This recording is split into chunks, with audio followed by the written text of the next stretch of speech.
வணக்கம்.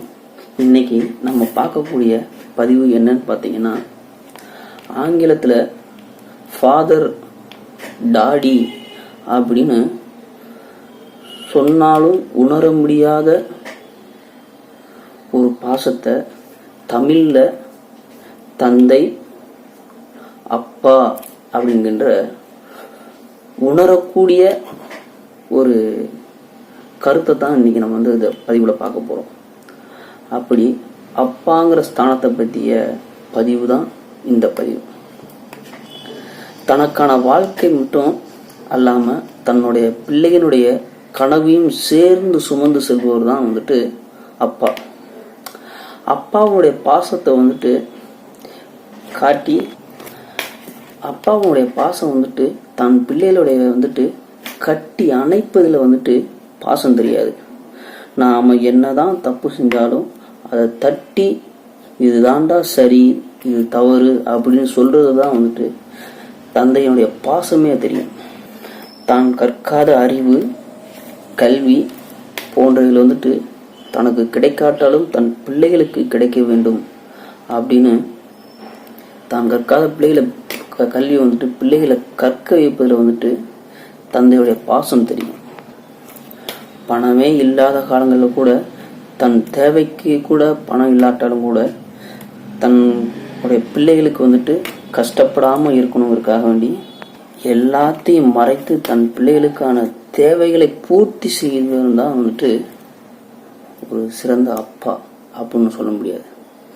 தன்னுடைய கஷ்டங்கள்லாம் இருந்தாலும் தன் பிள்ளைகளுக்காக செலவழிக்கக்கூடிய குணம் அப்பாவுக்குரியதுன்னு தான் சொல்லணும். அதுதான் சரியான வரையும் கூட. காலில்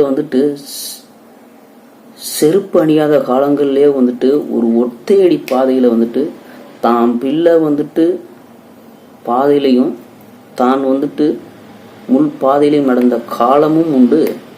அந்த காலத்தில் வளர்ந்தவங்களுக்கு தெரியும் தந்தையுடைய பாசம் எப்படிப்பட்டது என்று.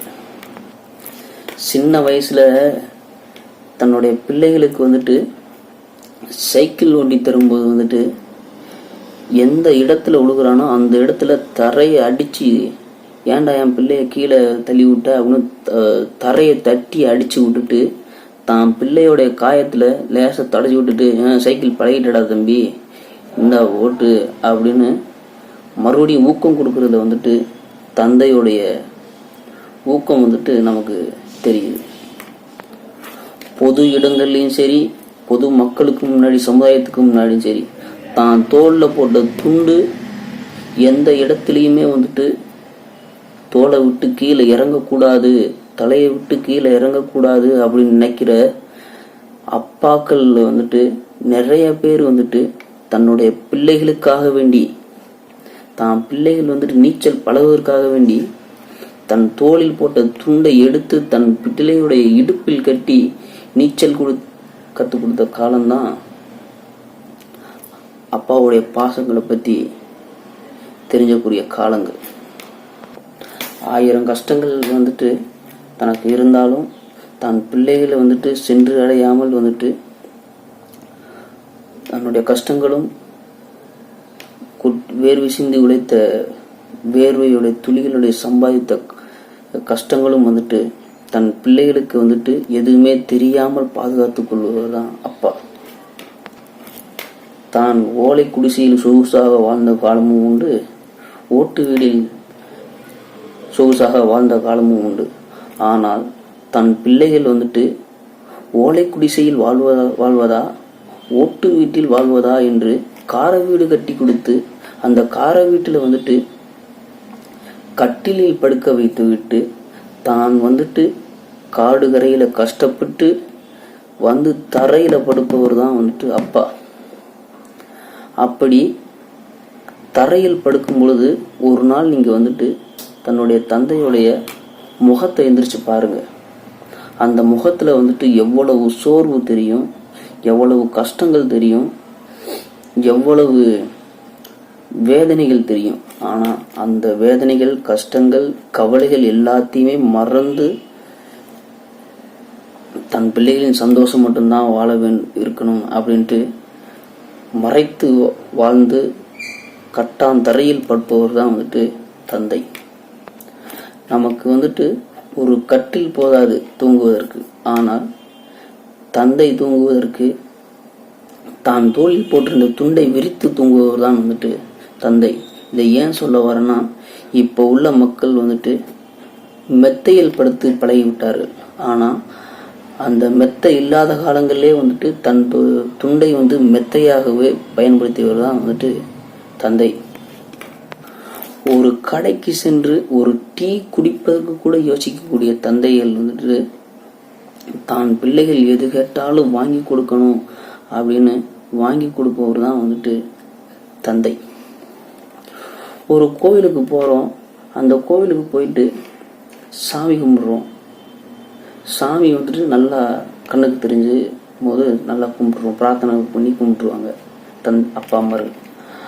அதே இது கூட்ட நெரிசல்களில் சாமி கும்பிடும்போது தான் பார்க்க முடியாத கடவுளை வந்துட்டு தன் பிள்ளைகள் பார்க்க வேண்டும், தன் பிள்ளைகள் பார்ப்பது மூலமாக தான் பார்த்ததாக நினைத்து கொண்டு சந்தோஷப்படுபவர்கள் தான் வந்துட்டு அப்பா அம்மார்கள். தான் ஆசைப்பட்டு ஏதாவது ஒரு பொருள் வாங்கணும் அப்படின்னு நினச்சிருந்தாலும் அதை வாங்க முடியாமையே போனாலும் கூட தன் பிள்ளைகள் வந்துட்டு ஆசைப்படக்கூடிய பொருள் வந்துட்டு தன் பிள்ளைகளுக்கு கிடைக்க வேண்டும் என்பதற்காக தான் ஆசைப்பட்ட ஒரு விஷயத்தையே கூட மறந்து தன் பிள்ளைகளுக்காக தன்னோட ஆசையை துளைப்பவர்கள் தான் வந்துட்டு தந்தை. நம்ம என்னதான் வந்துட்டு வளர்ந்து ஒரு பெரிய லெவலுக்கு போனாலும் சரி, ஒரு மதிப்புமிக்க ஒரு ஆளாக உருவானாலும் சரி, இது எல்லாத்தையுமே உருவாக்குனது நம்முடைய தந்தை தான் அப்படிங்கிறத வந்துட்டு என்னைக்கும் மறந்துடாதீங்க.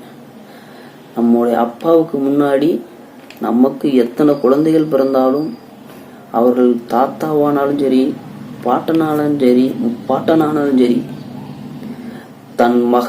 தன் மகன் வந்துட்டு தனக்கு ஒரு சிறு குழந்தையாகத்தான் பார்ப்பார்கள். அப்படிப்பட்டவர்கள் தான் வந்துட்டு தந்தை. அப்படிப்பட்ட தந்தைகளுடைய கஷ்டப்படுத்தி அவங்கள கஷ்டப்படாம பாதுகாக்க வேண்டியது நம்மளுடைய தலையாய கடமையும் கூட. வயது ஆக ஆக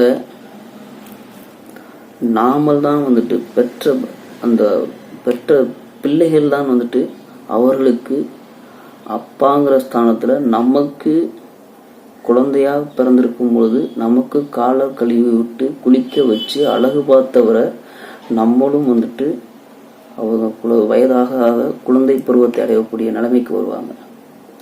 அப்பொழுது நம்ம வந்துட்டு அவங்களுக்கு செய்யக்கூடிய கடமைகள் தான் வந்துட்டு நம் பிள்ளைகளையும் சரி நம் வம்சத்தையும் சரி வாழ வைக்கும் என்பதை வந்துட்டு நன்கு உணர்ந்து தெரிந்து கொள்ள வேண்டும். நன்றி, வணக்கம்.